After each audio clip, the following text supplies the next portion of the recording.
आधी मन घ्यावे हाती मग पूजावा गणपती. मन बुद्धीचा प्रधान मन माझे नारायण. तुका म्हणे मन चंचल हाती घ्यावे गुरुचे बळ. हाती घ्यावे गुरुचे बळ. 14 विद्या 64 कला यांचा अधिपत्य असणारा श्री गणेश आपल्या मागेच आहे आणि त्याच्यावर शारदा आहे. त्या गणेशाला आणि शारदेला जास्वंदीचं फूल वाहतो. आणि आज जो सोहळा संपन्न होतो आहे, ज्यांना अभिप्राय द्यायचा आहे, विद्येविना मती गेली, मतीविना नीती गेली, नीतीविना गती गेली, एवढे अनर्थ अविद्येने केले, एवढे अनर्थ अविद्येने केले. म्हणून ज्यांना आज अभिप्राय द्यायचा आहे त्यांच्या नावातच विद्या आहे. आणि ही विद्या कसली आहे तर ही विद्या आहे बोलण्याची.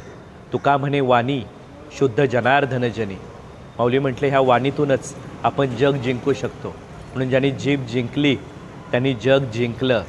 म्हणून मनुष्य जाणी जे बोले, वृक्ष जाणी जे फळे, आणि भोग जाणी जे केले पूर्वजन्मीचे. म्हणजे झाड कशा ओळखायचं फुलावरून, आणि माणूस कशा ओळखायचा बोलण्यावरून.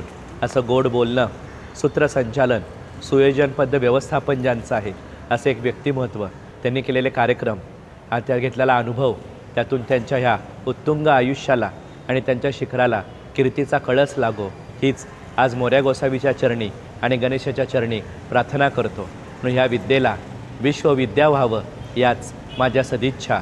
अकल्पायुष्य व्हावे तया कुळा माझी हा सकाळा हरीच्या दासा.